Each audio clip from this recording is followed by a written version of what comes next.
నమస్కారం SRK news కి స్వాగతం. ముందుగా ముఖ్యాంశాలు.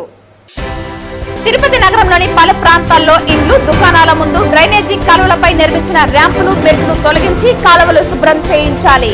అధికారులను ఆదేశించిన తిరుపతి నగరపాలక సంస్థ commissioner Maurya. SVU zoo park రోడ్డులో ఎక్కువ శాతం చెత్త, ఆహార పదార్థాలు వేయటం ద్వారా వాటిని తినడానికి కుక్కలు వస్తున్నాయి. వాటిని వేటాడేందుకు చిరుతలు వస్తున్నాయి. ఆ ప్రాంతాల్లో పరిశుభ్రంగా మార్చితే ఏ సమస్య ఉండదు. చిరుతలను పట్టుకోవడానికి చాలా కష్టపడి బంధించాము పేర్కొన్న తిరుపతి డిఎఫ్ఓ వివేక్. తిరుపతి జిల్లాలో 30,000 వికలాంగుల పెన్షన్ రద్దు అన్యాయం. వెంటనే రద్దు చేసిన పెన్షన్లను యథావిధిగా పునరుద్ధరించాలి. సిపిఎం జిల్లా కార్యదర్శి వందవాసి నాగరాజు డిమాండ్. వార్తల్లోని వివరాలు. తిరుపతి నగరంలోని పలు ప్రాంతాల్లో ఇండ్లు, దుకాణాల ముందు డ్రైనేజీ కాలువలపై నిర్మించిన ర్యాంపులు, మెట్లు తొలగించి కాలువలు శుభ్రం చేయించాలని కమిషనర్ మౌర్య అధికారులను ఆదేశించారు. ప్రజా ఫిర్యాదుల పరిష్కార వేదికలో ప్రజల నుంచి వచ్చిన వినతుల మేరకు 32, 36వ వార్డుల్లో KK layout, Doddapuram street, Giridhar Das lane, Yadava వీధి, నిమ్మకాయల వీధి తదితర ప్రాంతాల్లో కార్పొరేటర్లు కుడితి సుబ్రహ్మణ్యం, శైలజ అధికారులతో కలిసి పరిశీలించారు. ఈ సందర్భంగా కమిషనర్ మాట్లాడుతూ పలువురు కాలువలపై మెట్లు, ర్యాంపులు కట్టడంతో మురికినీరు వెళ్లటం లేదని, చెత్త కుప్పలు తొలగించడం లేదనే ఫిర్యాదులు ఎక్కువగా వస్తున్నాయన్నారు. పట్టణ ప్రణాళిక విభాగం, ఆరోగ్య శాఖ విభాగం అధికారులు సమన్వయం చేసుకుని ర్యాంపులు, మెట్లు తొలగించి శుభ్రం చేయాలని అధికారులను ఆదేశించారు. యాదవ వీధిలో నూతనంగా నిర్మిస్తున్న డ్రైనేజీ కాలువ పనులు త్వరగా పూర్తి చేయాలని అన్నారు. కేజెక్స్ స్కూల్ సందులో చెత్త కుప్పలు ఉండడంతో సిబ్బందిపై ఆగ్రహం వ్యక్తం చేసి వెంటనే శుభ్రం చేయాలని అన్నారు.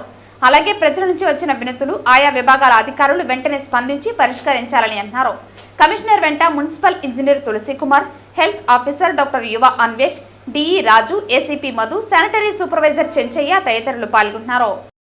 ఎస్వీ జూ పార్క్ రోడ్డులో ఎక్కువ శాతం చెత్త, ఆహార పదార్థాలు వేయటం ద్వారా వాటిని తినడానికి కుక్కలు వస్తున్నాయని, వాటిని వేటాడేందుకు చిరుతలు వస్తున్నాయని, ఆ ప్రాంతం పరిశుభ్రంగా మార్చితే ఏ సమస్య ఉండదని తిరుపతి ఫారెస్ట్ డిఎఫ్ఓ వివేక్ పేర్కొన్నారు. ఈ సందర్భంగా ఆయన మాట్లాడుతూ ఎస్వీయు జూ పార్క్ రోడ్డులో ఎక్కువ శాతం చెత్త, ఆహార పదార్థాలు వేయటం ద్వారా వాటిని తినడానికి కుక్కలు వస్తున్నాయని, వాటిని వేటాడేందుకు చిరుతలు వస్తున్నాయన్నారు. ఆ ప్రాంతాల్లో పరిశుభ్రంగా మార్చితే ఏ సమస్య ఉండదన్నారు.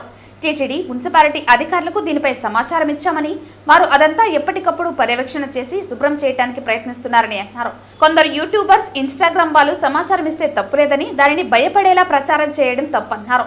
దానివల్ల నష్టం ఎక్కువ జరుగుతుందని, త్వరలో వారితో సమావేశం ఏర్పాటు చేసి అవగాహన కల్పిస్తామన్నారు. శ్రీకాళహస్తి మండలం సింహాచల కండ్రిగ వద్ద అటవీ శాఖకు చెందిన భూమిలో అనధికారికంగా కేటాయించిన ఇళ్ల పట్టాలను హైకోర్టు రద్దు చేసిందని అన్నారు. ఈ అటవీ ప్రాంతంలో పోషించిన చెట్లకు బదులు మొక్కలు నాటే కార్యక్రమానికి శ్రీకారం చుట్టామన్నారు. దేవాంగ జాతి పిల్లి జాతి అంతరించిపోయే పరిస్థితి ఉందని, దాని పరిరక్షణ, సంతతి పునరుద్ధరణకి అటవీ శాఖ చర్యలు చేపట్టిందన్నారు. ఐఐటితో కలిసి పక్షులు, సీతాకోక చిలుకలపై అధ్యయనం చేయడానికి సన్నాహాలు చేస్తున్నామని వెల్లడించారు. లెపర్డ్ మనము రీసెంట్గా పట్టుకున్నాం, కంటిన్యూస్గా అది జరుగుతూనే ఉన్నాయి. లెపర్డ్ సేఫ్టీ కోసము ప్లస్ జనాల సేఫ్టీ కోసము మనం కంటిన్యూస్గా పట్టుకోవడము, మళ్ళీ డీప్ ఫారెస్ట్లో వదిలేయడం, ఇదన్నీ జరుగుతూనే ఉన్నాయి. అయితే మెయిన్ ఇష్యూస్ మనము ఇక్కడ మాట్లాడుతున్నది ఏమంటే క్లీన్గా ఎస్వీ యూనివర్సిటీ ప్రెమిసెస్ని కొద్దిగా క్లీన్గా మెయింటైన్ చేయడం చాలా అవసరం ఉంటుంది.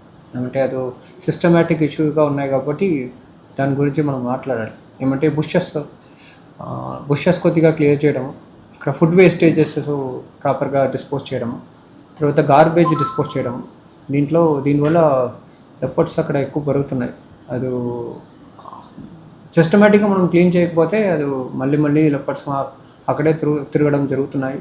మళ్ళీ మనం పట్టుకోవడము, మళ్ళీ ఎస్వీ యూనివర్సిటీ ఒక ప్రెస్టీజియస్ ప్లేస్, హిస్టారిక్ ప్లేస్, తిరుపతికి మామూలు ప్లేస్ కాదు. చదువుతున్న వాళ్ళు కానీ అక్కడ నుంచి ఎక్కడో దూరం నుంచి ఇక్కడ వచ్చి చదువుతున్న వాళ్ళు, వాళ్ళ లైఫ్ అంతా మారిపోవడం, దాన్ని ఎస్వీ యూనివర్సిటీ ఒక హెరిటేజ్ తిరుపతికి. దాన్ని మనము క్లీన్గా మెయింటైన్ చేయడము, బుష్ కట్టింగ్ చేయడము, ఫుడ్ వేస్టేజెస్ ప్రాపర్గా క్లీన్ చేయడము, గార్బేజ్ డిస్పోజల్ ప్రాపర్గా చేయడము, అనేది సిస్టమేటిక్గా చేయడము మనము మొదలు పెట్టాల్సిన నిర్బంధంలో ఉన్నాము. ఎస్పెషలీ టీటీడీ ఏరియా కాబట్టి టీటీడీ దీంట్లో కొద్దిగా ఎక్కువ కాన్సన్ట్రేట్ చేస్తున్నారు. ఇప్పుడు ముందుకు కానీ ఇప్పుడు ఎక్కువ కాన్సన్ట్రేట్ చేస్తున్నారు. ఇంకా ఎక్కువ కాన్సన్ట్రేట్ చేయాల్సింది మనం కోరుకున్నాము. ఎస్పెషలీ ఇల్లీగల్ డంపింగ్స్ అనేది ఎస్వీ యూనివర్సిటీ వైపులో ఎక్కువ జరుగుతున్నాయి. దాంట్లో కంట్రోల్ చేయడానికి టీటీడీ హెల్త్కు ఎక్కువ బడ్జెట్ అలొకేషన్ జరిగి మనము అందువల్ల మనము ఎక్కువ క్లీనింగ్ యాక్టివిటీస్లో పార్టిసిపేట్ చేయగలిగితే ఈ ఇష్యూస్ లేపడు ఇటువైపు రావడం అనేది కొద్దిగా తగ్గుతాయి. తిరుపతి జిల్లాలో 30,000 వికలాంగుల పెన్షన్లు రద్దు చేయడాన్ని భారత కమ్యూనిస్టు పార్టీ మార్కిస్టు సిపిఎం జిల్లా కమిటీ తీవ్రంగా వ్యతిరేకిస్తుందని, వెంటనే రద్దు చేసిన పెన్షన్లను యథావిధిగా పునరుద్ధరించాలని డిమాండ్ చేశారు. మేము పాలనలోకి వస్తే మెరుగైన పెన్షన్ అందిస్తామని తెలుగుదేశం కూటమి ప్రభుత్వం హామీ ఇచ్చారు. దానికి భిన్నంగా నేడు అత్యంత నిరాదరణకు గురైన వికలాంగుల పెన్షన్ల మీద ఇటువంటి చర్యలు తీసుకోవటం, వారిని ఇబ్బంది పెట్టడం, వీధుల పాలు చేయటం తప్ప మరొకటి కాదన్నారు. ఇప్పటికే సమాజంలో అనేక అవమానాలకు, చీదరింపులకు గురవుతున్న వికలాంగులను ఈ విధంగా ప్రభుత్వం చూడటం సరైన పద్ధతి కాదన్నారు. వికలత్వం యొక్క శాతము తక్కువగా ఉందని, గతంలో తెలుగుదేశం ప్రభుత్వ హయాంలో పెన్షన్ పొందుతున్న వారిని కూడా రద్దు చేయటం దుర్మార్గమన్నారు. డాక్టర్లకు ప్రత్యేక ఆదేశాలు ఇచ్చి 60%, 70% వికలత్వం ఉన్నవారిని కూడా 35-40% తగ్గించి నేడు పెన్షన్లకి అర్హులు కాదని చూపడం ఒక కుట్ర తప్ప మరొకటి కాదన్నారు. ఒకవేళ వారి వికలత్వాన్ని పరిశీలించాల్సి వస్తే పెన్షన్ ఆపకుండా వారిని ప్రత్యేక టీం ద్వారా వారి వికలత్వాన్ని అంచనా వేసి వారికి నిర్ణయాన్ని తెలిపి ఆ తర్వాత పెన్షన్ ఆపాలి తప్ప ఎటువంటి హెచ్చరిక లేకుండా ఈ విధంగా చేయటం అంటే వారి కుటుంబాల్లో బాధను మిగల్చడం తప్ప ఇంకొకటి కాదన్నారు. వెంటనే 30,000 పెన్షన్లను పునరుద్ధరించాలని సిపిఎం డిమాండ్ చేస్తోందన్నారు. లేని పరిస్థితుల్లో వికలాంగుల ఆధ్వర్యంలో జరిగే పోరాటాలకు ప్రత్యక్షంగా పాల్గొంటామని తెలియజేశారు. ఇతర రాజకీయ పార్టీలు, ప్రజా సంఘాలు వికలాంగుల పోరాటానికి మద్దతు ఇవ్వాలని సిపిఎం విజ్ఞప్తి చేస్తోంది. తిరుపతి జిల్లాలో 30,000 మంది వికలాంగుల పెన్షన్ను ఈ రాష్ట్ర ప్రభుత్వం రద్దు చేయడం దుర్మార్గం, అన్యాయం. దీన్ని వెంటనే ఉపసంహరించుకోవాలని సిపిఎంగా డిమాండ్ చేస్తాము. వాళ్ళ వికలాంగుల పర్సంటేజ్, వికలత్వం యొక్క పర్సంటేజ్ 40% కన్నా తక్కువగా ఉందనే ఉద్దేశంతో ఈ యొక్క పెన్షన్లు రద్దు చేసే కార్యక్రమాన్ని ఈ ప్రభుత్వం చేపట్టింది. ఇది సరైన పద్ధతి కాదు. గత తెలుగుదేశం ప్రభుత్వంలోనే పెన్షన్ తీసుకున్న అనేక వేల మందికి ఈరోజు పెన్షన్ లేకుండా చేస్తున్నారు. ఈరోజు ఎవరిది బాధ్యత? ఆ రోజు సర్టిఫికేట్ 70%, 80% ఇచ్చిన వాళ్ళు ఈరోజు ఉన్నటువంటి 30%, 36% కట్టుబడిపోతుందని నేను ప్రశ్నిస్తాను. ఇది సరైన పద్ధతి కాదు. వికలాంగుల కుటుంబాలు ఈరోజు కల్లోలం అయిపోయిన పరిస్థితి. ముందే వికలాంగులు అంటే ఆ కుటుంబంలో ఎంత చేతరింపులు ఉంటాయో, ఎంత అవమానాలు ఉంటాయో ఈ ప్రభుత్వానికి తెలియదా? ఈరోజు ఈ పెన్షన్ కూడా రాకపోతే వాళ్ళ ఆలనా పాలన చూసేవాళ్ళు ఎవరు? వాళ్ళని ఈదులు పడేసే పరిస్థితి ఏర్పడదా? అందువల్ల ఇటువంటి సున్నితమైన విషయాల్లో ఈ రాష్ట్ర ప్రభుత్వం హడావడిగా తన డబ్బులు మిగలబెట్టుకోవాలనే ఆకాంక్షతో ఇటువంటి చేయడం అనేది సరైన పద్ధతి కాదని చెప్పి సిపిఎంగా తెలియజేస్తున్నాం. మీరు అధికారానికి వచ్చినప్పుడు గతం కన్నా మెరుగ్గా మేము ఇస్తా ఉన్నాం. ఇచ్చే వాళ్ళకి తీసేయడం అంటే గతం కన్నా మెరుగైన పద్ధతి ఎలాగోనో నాకు అర్థం కావడం. మీకు డబ్బులు లేకపోతే ఈ పద్ధతి రద్దు చేసి డబ్బులు సంపాదించుకుంటారని నేను అడుగుతున్నాను. వికలాంగులకు కడుపు కొట్టి మీరు డబ్బులు మిగలబెట్టుకోవడానికి పూనుకుంటున్నారో నేను అడుగుతున్నా. ఇది సరైన పద్ధతి కాదు. వెంటనే ఈ యొక్క ఏదైతే 30,000 ఉన్నాయో 30,000 పునరుద్ధరించాలి. ఏదన్నా ఉంటే మీరు అప్లికేషన్ పెట్టుకోమనండి. పెన్షన్ ఇస్తా వాళ్ళు రివ్యూ పెట్టండి. ఇప్పుడు వచ్చి రద్దు చేసి మీరు ఎంపీటీ వాళ్ళకి అర్జీలు పెట్టుకోండి, మీరు మున్సిపల్ కమిషన్కి అర్జీ పెట్టుకోండి అని చెప్పడం సరైన పద్ధతి కాదు. మీరు మీ పర్సెంటేజ్ తక్కువగా ఉంది నోటీస్ ఇవ్వండి, దాన్ని రివాల్యుయేట్ చేయమని చెప్పండి, అవసరమైతే టీం పెట్టండి. ఇటువంటి పద్ధతిలో దాన్ని చేయాలి. కానీ ఉన్నట్టుండి రద్దు చేసి ఇప్పుడు మీరు రివాల్యుయేషన్ పెట్టుకోవడం పద్ధతి సరైనది కాదు. వెంటనే ఈ యొక్క పెన్షన్ యొక్క 30,000 పెన్షన్ని పునరుద్ధరించాలి. వికలాంగుల కుటుంబాలను ఆదుకోవాలి. లేని పరిస్థితుల్లో ఆ వికలాంగులు చేసే ఉద్యమాలకు సిపిఎం పార్టీ పూర్తిగా అండగా ఉంటుంది.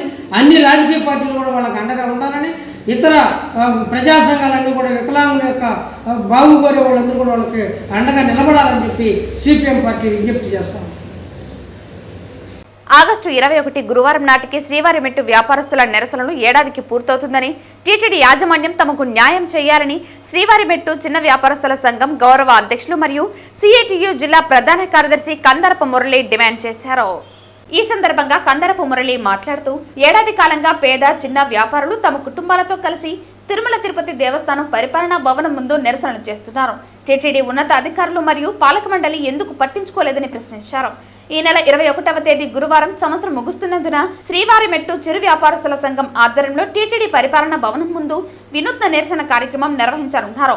తిరుపతి నగరంలోని పలువురు మేధావులు, రాజకీయ పార్టీలు, కార్మిక సంఘాలు, ప్రజా సంఘాలు హాజరై తమ మద్దతు తెలుపుతారని కందరపు మురళి ఈ సందర్భంగా ప్రకటించారు. ఈ కార్యక్రమంలో యూనియన్ అధ్యక్షుడు చిట్టిబాబు, ప్రధాన కార్యదర్శి మధు, చిరంజీవి, రాంబాబు, ప్రకాష్, మల్లికార్జున్ తదితరులు పాల్గొన్నారు. శ్రీవారి మెట్టును నమ్ముకొని గత 25 సంవత్సరాలుగా చిన్న చిన్న వ్యాపారాలు చేసుకుంటున్నటువంటి ఈ చిరు వ్యాపారుల పట్ల టీటీడీ యాజమాన్యం అనుసరిస్తున్నటువంటి వైఖరి ఏమాత్రం సమంజసంగా లేదు. అక్కడేదో పులి కనిపించిందనే పేరుతో శ్రీవారి మెట్టు ప్రాంతంలో కూడా కాదు పులి కనిపించింది. అలిపిరి మార్గంలో పులి కనబడి అక్కడ ఒక బాలిక మీద దాన్ని చంపడానికి ప్రయత్నం చేసి చంపేసింది. ఆ సందర్భంగా చెలరేగినటువంటి రకరకాల వివాదాల నుంచి అలిపిరి మార్గంలో ఇప్పటికీ వ్యాపారాలు జరుగుతున్నాయి, అన్ని అంగళ్ళు ఉన్నాయి. శ్రీవారి మెట్టు మార్గంలో అలిపిరి మార్గంలో పులి కనిపిందనే పేరుతో శ్రీవారి మెట్టు మార్గంలో వ్యాపారాలను ఆపేయడం ఏ రకంగా సమంజసమో మాకేమీ అర్థం కాలేదు అని చెప్పి కూటమి ప్రభుత్వం వచ్చినప్పటి నుంచి ఈ రోజు దాకా పదే పదే అధికారులకి ప్రజాప్రతినిధులకి సమస్యను విన్నవించుకుంటున్నా శ్రీవారి మెట్టు మీద ఉన్నటువంటి వ్యాపారుల్ని ఈ ప్రభుత్వం అధికారంలోకి వచ్చినప్పటి నుంచి పూర్తిగా వ్యాపారాలు చేయనివ్వకుండా అడ్డుపడుతూ వాళ్ళని శ్రీవారి మెట్టు మార్గంలోకి రానివ్వకుండా అడ్డుపడుతుంది. దీన్ని వ్యతిరేకిస్తూ 25 సంవత్సరాల నుంచి ఆ మార్గాన్ని నమ్ముకొని అక్కడ ఉన్నటువంటి భక్తులకి సేవలు అందిస్తూ చిరు వ్యాపారులు చేస్తున్నటువంటి వ్యాపారాలని కొనసాగించాలి, వాళ్ళ జీవితాలని ఆదుకోవాలని చెప్పి సిఐటి ఆధ్వర్యంలో టీటీడీ పరిపాలనా భవనం దగ్గర నిరసన దీక్షలు గత ఏడాది కాలంగా కొనసాగుతున్నాయి. ఈ నెల 21వ తేదీ నాటికి పూర్తిగా 365 రోజులు నిండుతాయి. అంటే ఒక చిన్న సమస్య, పేదవాడు కూటమి ప్రభుత్వంలో తమ సమస్యని చెప్పుకోవడానికి ఒక ఏడాది కాలం నిరసన దీక్షలు చేయాల్సినటువంటి అవసరం ఉందా అనేది మేము ఈ సందర్భంగా ప్రశ్నిస్తూ ఉన్నాం. ఇది ఏమాత్రం సమంజసమైనటువంటిది కాదు. ప్రతి ఒక్కరూ చెప్తారు ఇక్కడ ఉన్నటువంటి వ్యాపారస్తులు 100కి 100 పాళ్ళు జెన్యూన్ వ్యాపారస్తులు అని చెప్పి. వీళ్ళంతా చిన్న చిన్న వ్యాపారాలు చేసుకునేవాళ్ళు. ఈ చంద్రగిరి పరిధిలోకి వచ్చేది కాబట్టి చంద్రగిరి ఎమ్మెల్యే నాని గారికి కూడా చెప్పాం ఈ సమస్యను పరిష్కరించమని. ఆయన కూడా పరిష్కారం చేస్తామని హామీ ఇచ్చారు. కాబట్టి తక్షణం ఈ పేద కుటుంబాలన్నింటినీ ఆదుకోవాలని, వారికి న్యాయం చేయాలని చెప్పి కోరుతున్నాం. 365వ రోజున అంటే ఈ నెల 21వ తేదీన ఈ నిరసన కార్యక్రమాన్ని కుటుంబాలతో సహా ఈ తిరుపతి నగరంలో ఆ మద్దతిచ్చే అన్ని రకాల సంస్థలు, రాజకీయ పక్షాలు అందరినీ భాగస్వాములు చేసి చాలా పెద్ద ఎత్తున చేయబోతున్నాం. దీనికి తిరుపతి జిల్లాలో ఉన్నటువంటి యావత్ ప్రజానీకం వీళ్ళు చేస్తున్న న్యాయమైన పోరాటానికి సంపూర్ణమైన మద్దతునివ్వాలని చెప్పి సిఐటి తరఫున నేను విజ్ఞప్తి చేస్తున్నాను. చిత్తూరు జిల్లా చౌడేపల్లి మండలంలోని ప్రముఖ పుణ్యక్షేత్రం శ్రీ బోయకొండ గంగమ్మ దేవస్థానం పాలక మండలి సభ్యులుగా దరఖాస్తుల స్వీకరణ కార్యక్రమం చేపట్టారు. నోటిఫికేషన్ ఇచ్చిన 20 రోజులలో పాలక మండలి ఏర్పాటు చేయాల్సిన అవసరం ఉంది. దేవస్థాన వార్షిక ఆదాయాన్ని అనుసరించి పాలక మండలి సభ్యులు ఏర్పాటు చేస్తున్నారు. శ్రీ బోయకొండ గంగమ్మ దేవస్థానానికి 13 సభ్యులు నియమించడం జరిగింది.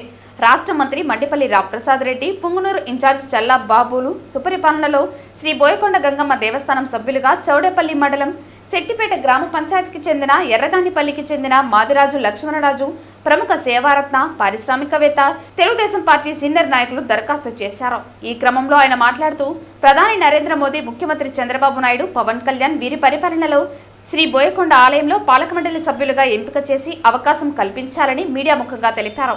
ఈ కార్యక్రమంలో భారీ ఎత్తున కూటమి కార్యకర్తలు, అభిమానులు పాల్గొన్నారు. పుంగనూరు నియోజకవర్గంలో పుణ్యక్షేత్రమైనటువంటి బోయకొండ గంగమ్మ మీకు అందరికీ తెలుసు, అమ్మవారి పవిత్రత. ఈరోజు మా టీడీపీ తరపున మరియు కూటమి, జనసేన, బీజేపీ, మా టీడీపీ నాయకులందరూ, మా సీనియర్స్ కావచ్చు, జూనియర్స్ కావచ్చు, అందరి సమక్షంలో అమ్మవారి సేవకుడిగా ఒక అప్లికేషన్ సమర్పించుకోవడం జరిగింది. మా మంత్రివర్యులు మండిపల్లి రామప్రసాద్ రెడ్డి గారు మరియు మా ఇన్ఛార్జ్ అయినటువంటి చెల్లా రామచంద్రారెడ్డి గారి ఆదేశాల మేరకు ఈరోజు మేము దరఖాస్తును సబ్మిట్ చేయడం జరిగింది. తిరుపతి జిల్లా వేమన విజ్ఞాన కేంద్రం నందు తిరుపతి జిల్లా ఆటో డ్రైవర్స్ యూనియన్ జిల్లా 2వ మహాసభ అధ్యక్షులు బివి రమణయ్య అధ్యక్షతన నిర్వహించడం జరిగింది. ఈ సమావేశానికి రాష్ట్ర నాయకులు సురేష్, సిఐటియు జిల్లా అధ్యక్షులు బాలసుబ్రహ్మణ్యం మరియు ప్రధాన కార్యదర్శి కందర్పు మురళి మాట్లాడుతూ రాష్ట్ర వ్యాప్తంగా ఆటో రంగం రక్షణకై, డ్రైవర్ల సమస్యల పరిష్కారం కోసం ఎన్నికల ముందు కూటమి ప్రభుత్వం నిర్వహించిన యువగలం పాదయాత్ర సందర్భంగా ఆటో కార్మికులకు ఇచ్చిన హామీలు నెరవేర్చాలని, ఆటో కార్మికులు ప్రత్యక్ష సంక్షేమ బోర్డు ఏర్పాటు చేస్తామని, తాగునీరు, టాయిలెట్, మౌలిక సౌకర్యాలను కలిగిన ఆటో స్టాండ్ ఏర్పాటు చేస్తామని, ప్రమాద బీమా, హెల్త్ ఇన్సూరెన్స్, ఆటో ఇన్సూరెన్స్ కల్పిస్తామని, పోలీసులు వేధింపులు లేకుండా చేస్తామని, పోలీసులకు ఆటో డ్రైవర్ల నుండి అపరాధ వసూలు చేయాలని టార్గెట్ ఇవ్వమని, 13 లక్షల మంది వాహన మిత్రులు అమలు చేస్తామని డిమాండ్ చేయడం జరిగింది. ఎటువంటి నిబంధనలు లేకుండా సంక్షేమ పథకాలు అమలు చేస్తామని, కొత్త రేషన్ ఆధార్ కార్డులను ఇప్పిస్తామని, పెట్రోల్, డీజిల్ ధరలు తగ్గిస్తామని, సబ్సిడీలో ఎలక్ట్రానిక్ ఆటోలు అందజేస్తామని హామీ ఇవ్వడం జరిగింది. ఆటో స్టాండ్లోనే ఛార్జింగ్ పాయింట్లు ఏర్పాటు చేస్తామని, కూటమి ప్రభుత్వం అధికారంలోకి వచ్చి ఏడాది దాటిందని తన హామీలు నెరవేర్చలేదని అన్నారు. ప్రైవేటు కంపెనీ యాప్లు ఓలా, ఊబర్ వంటి ర్యాపిడ్ వలన ఆటో కార్మికుల సంపాదన కొల్లగొడుతున్నారని అన్నారు. వారిని నిలుపుదల చేయడంలో ప్రభుత్వం విఫలమైందని, రాష్ట్ర ప్రభుత్వమే ఒక యాప్ నిర్వహించాలని ఆటో మహాసభ డిమాండ్ చేసింది. కొత్త బిఎన్ఎస్ చట్టంలోని 106(1)(2)లను రద్దు చేయాలని, జీవో నంబర్ 21 రద్దు చేయాలని కోరారు. ఈ సమావేశంలో జిల్లా వ్యాప్తంగా అన్ని ఆటో యూనియన్ నాయకులు, తంజావూరు మురళి, లక్ష్మయ్య, నగర ప్రధాన కార్యదర్శి మాధవ్ తదితరులు పాల్గొన్నారు. ఈ సందర్భంగా ఆటో కార్మికుల సమస్యలపై పలు తీర్మానాలను చేయడం జరిగింది. మొత్తం పెద్ద పెద్దోళ్ళ చేతుల్లో, అదానీ అంబానీల చేతుల్లో పెట్టేసి ఇప్పుడు ఊబర్లు, ఓలాలు ఇవన్నీ ఆఖరికి హెయిర్ కటింగ్ చేసేవాడు కూడా కార్పొరేట్ కంపెనీలు వచ్చేసాడు. మీరు చూస్తున్నారు కదా, కొత్త కొత్త వాళ్ళు హెయిర్ కట్ అని చెప్పి నల్ల బోర్డులు పెట్టేసి కనిపిస్తుంది. ఎవరిది అనుకుంటా అంతా వీళ్ళు ఏమన్నా వీళ్ళ బార్బర్లు అందరూ పెట్టుకోండి అని అనుకుంటారేమో.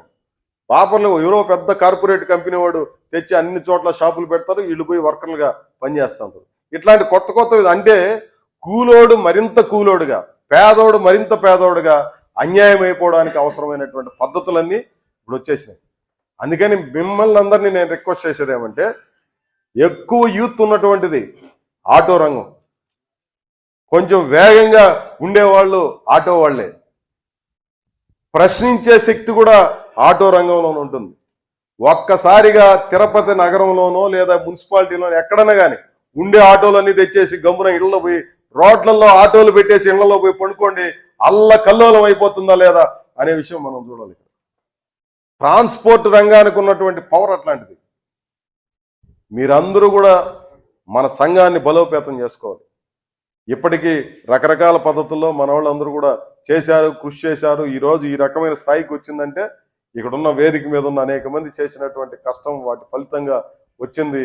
దాన్ని కొనసాగించాలి. మీరు ఇక్కడ ఉన్నటువంటి ప్రతి ఒక్కరు, అది ఏ ప్రాంతం అని కూడా లేదు, మీరు మీ ప్రాంతాల్లో మన సంఘాన్ని సిఐటియు ఎంత బలపడితే పేదవాడి గొంతు అంత బలపడుతుంది, కష్టజీవి గొంతు అంత బలపడుతుంది. సిఐటియు సంఘం బలపడితే ఆటో కార్మికుడి బలం పెరుగుతుందనే విషయాన్ని మీరు అందరూ అర్థం చేసుకొని మన సిఐటియు సంఘాన్ని బలపరచాలని, మీ మహాసభల్లో కొత్త నాయకత్వం ఎన్నికవుతుంది.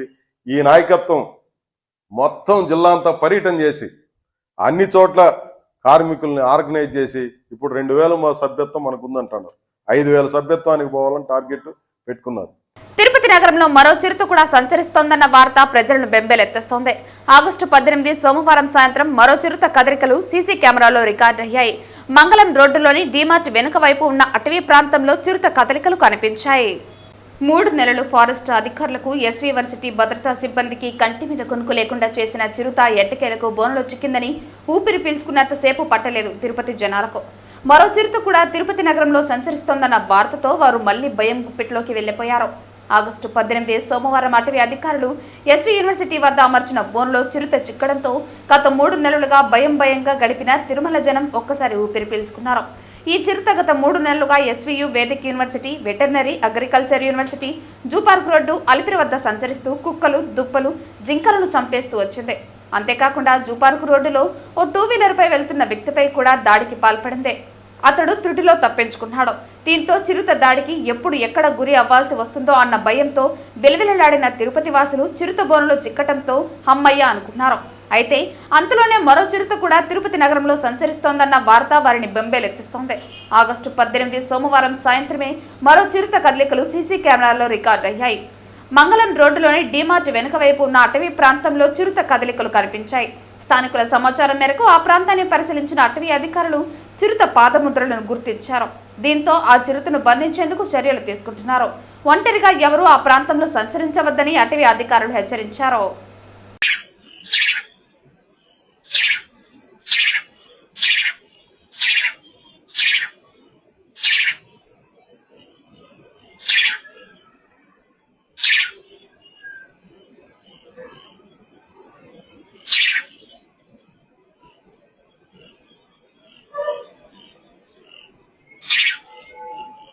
తెలంగాణ దేవాదాయ శాఖ మంత్రి కొండా సురేఖ తిరుమల శ్రీవారిని దర్శించుకున్నారు. మంగళవారం ఉదయం వీఐపీ విరామ సమయంలో స్వామివారి సేవలో పాల్గొని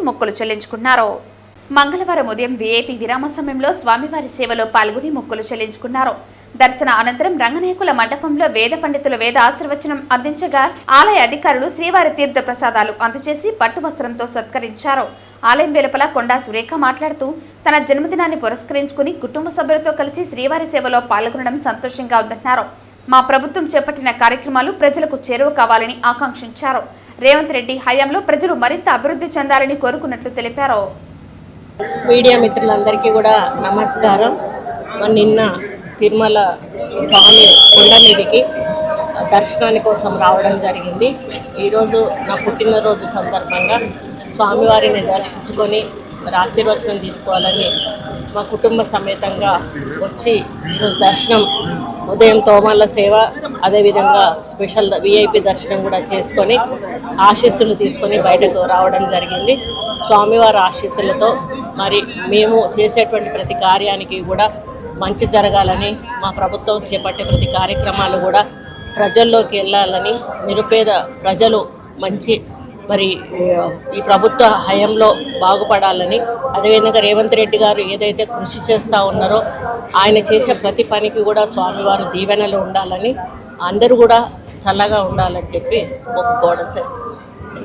మంగళవారం ఉదయం నైవేద్య విరామ సమయంలో తిరుమల శ్రీవారిని పలువురు ప్రముఖులు దర్శించుకున్నారు.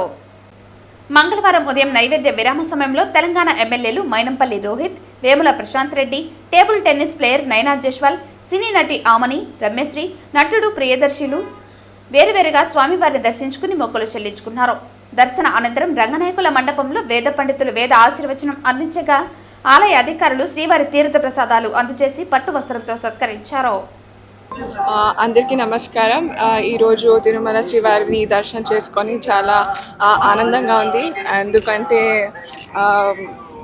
నేను ప్రతిసారి తిరుమలకి వస్తూనే ఉంటాను. ఎందుకంటే నా పర్సనల్ బిలీఫ్ ఏంటంటే శ్రీ వెంకటేశ్వర స్వామి కృప మరియు ఆశీర్వాదం ఉంటే మన జీవితము సంతోషంగా మరియు సులభంగా సాగుతుంది. అదే కాకుండా శ్రీ వెంకటేశ్వర స్వామిని మనసారా ప్రార్థిస్తే మనసే గుడిగా మరియు మనశుద్ధి అర్చనగా అవుతుంది. ఎందుకంటే కో అంటే కొండ నుంచి పలికే కోనేటి రాయ మన వెంకటేశ్వర స్వామి ఒక్కటే. అదే కాకుండా మనం చూస్తే మన జీవితంలో ఉన్న అంటే భక్తులు అందరి జీవితంలో ఉన్న అజ్ఞానాన్ని తొలగించి భక్తిని జ్ఞానముగా మార్చి మరియు మనందరికీ ముందుకు నడిపించేది మహాశక్తి శ్రీ వెంకటేశ్వర స్వామి. మరియు ఆయన నామస్మరణంతో ప్రతి ఒక్క భక్తుడికి కూడా శక్తి పెరుగుతుంది మరియు మనకు ఒక ఆత్మబలాన్ని ఇస్తుంది. సో ఈరోజు దర్శనం చేసుకోవడం really happy to be here అండి. చెన్నైలోని Korea Republic consul general Chang Nyun Kim మంగళవారం శ్రీ సిటీని సందర్శించారు. Korea trade investment promotion agency KOTRA అధికారులు కొరియన్ వ్యాపార ప్రతినిధుల బృందంతో కలిసి విచ్చేసిన ఆయనకు Sri City president operations Satish Kamath, assistant vice president business development బోర్డ్గన్ జార్జ్ సాదర స్వాగతం పలికారు. శ్రీ సిటీ ప్రగతి ప్రత్యేకతలపై senior vice president marketing Sivasankar వారికి సమగ్ర ప్రదర్శన ఇచ్చారు. వ్యూహాత్మక స్థానం, వివిధ రంగాల పరిశ్రమలు, సామాజిక మౌలిక సదుపాయాలు, శ్రీ సిటీలో పరిశ్రమల ఏర్పాటు వలన వనకూరే నిర్దిష్ట ప్రయోజనాలను వివరించారు.